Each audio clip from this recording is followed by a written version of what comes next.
So I have a specific topic. I'm going to discuss in the next 9 minutes the treatment that we do with embolization of iatrogenic vascular injuries. So in essence, I will describe our management for the complications that we perform, mainly as interventional radiologists, by performing a variety of percutaneous procedures, image-guided procedures, and this number has increased and is always increasing, but also of minimally invasive surgical procedures like the ever-increasing number of laparoscopic procedures that end up with a vascular injury. Usually the laceration concerns superficial vessels. However, when we're dealing with laparoscopic procedures, we may have a laceration of more deep structures. And the management of this patient is not urgent in most of the cases. However, HB will drop in either in the day unit setting or the next days after the procedure. And while patients are asymptomatic for an initial period, then they drop their HB, and then we definitely have to act quickly. When we're dealing about embolization, we have to know that this is an established treatment. It's very quick and straightforward in the hands of experienced interventional radiologists or vascular specialists, and it should be available in most centers where this type of procedures are taking place.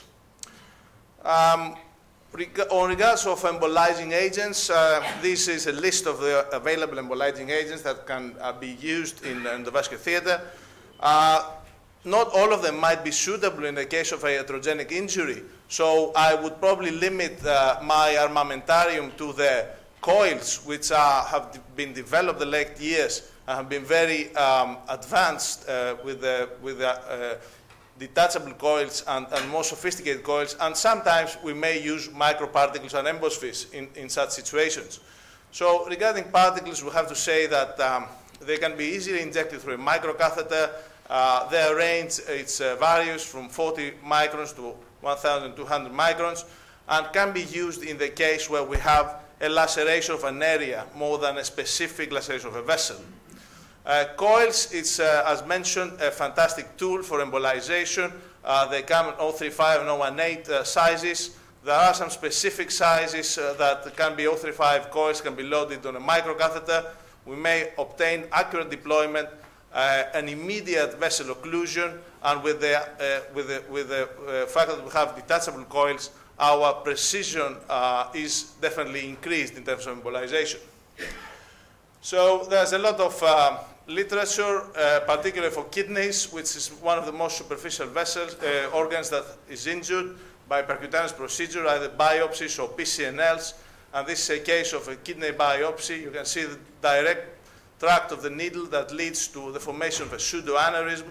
And this is the CT scan where you can see the hematoma around the kidney, the acute extravasation in the arterial face.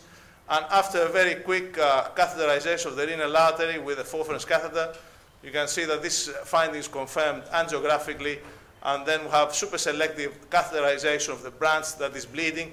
And then with the use of coils, the complete exclusion of the area, and the case is resolved.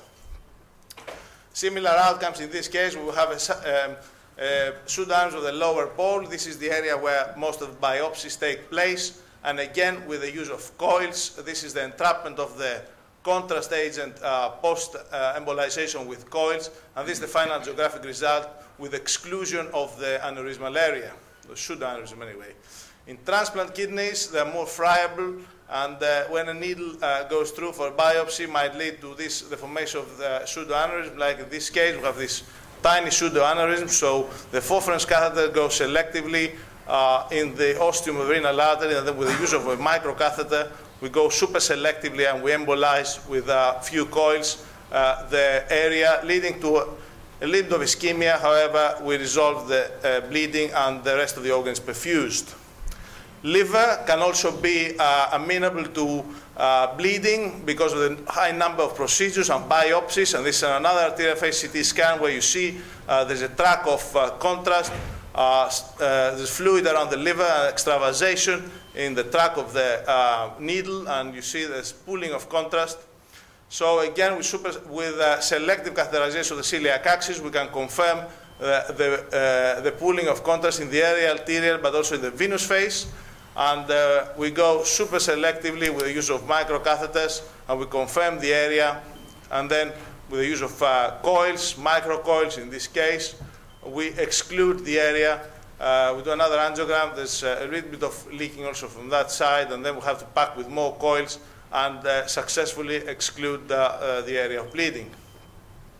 And this is the follow-up CT scan where you see minor ischemia of the organ. However, it's well perfused because of the double circulation of the portal and the hepatic artery. If we do a TJ biopsy, this is something we do frequently as interventional radiologists.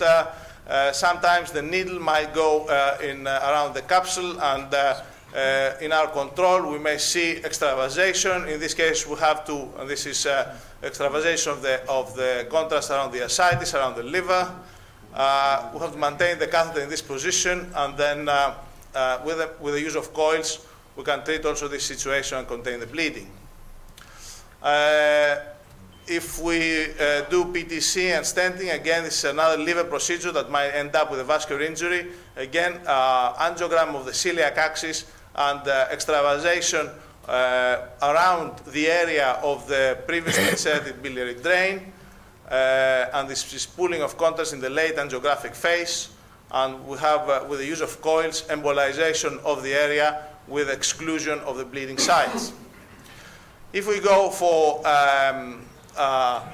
minimal invasive surgery, we have to consider that there's a laceration of the inferior epigastric artery. It's very frequent, and this is a case of a 34-year-old male that has had an open appendicectomy a week ago, and he dropped his HB, he maintained his systolic blood pressure, he responded to fluids, and then after a CT scan, we discovered that there's a laceration of the inferior epigastric artery with a bit of extravasation of fluid around the anterior abdominal muscles. And after an angiogram was performed, initially in the early arteria, you can see there's no finding. However, if you wait for the delayed phase of the arteria of the angiogram, you can see a bit of pooling of contrast where the CT has shown the bleeding site. And then again, with the use of a microcatheter, we selectively, super selectively catheterize the inferior epigastric artery, and then with the use of coils, a very elegant way of resolving this bleeding issue. Orthopedic surgery might lead to bleeding, and this is a case of a 36-year-old female that came to our unit, has had a hip arthroscopy 20 days ago, and she had persistent pain, young patient, so the orthopedic surgeon was alerted. We did a CT scan, and we discovered pseudoaneurysm in the area around the previous surgery. And you see in the coronal reconstructions, there's a pseudoaneurysm here, 15 millimeters.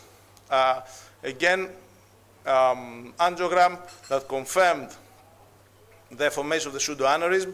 And as you see, there is the pseudoaneurysm come from this little branch, so the technique will be to embolize both of the doors of that pseudoaneurysm. So we have to catheterize the distal branches, and then coming from behind, we embolize the whole way out with the use of coils again, and we have a successful exclusion of the pseudoaneurysm and a very good result in the follow-up CT scan.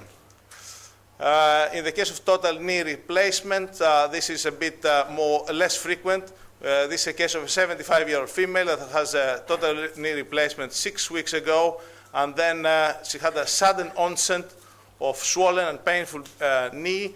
The orthopedic surgeon put a drain, and blood was coming out.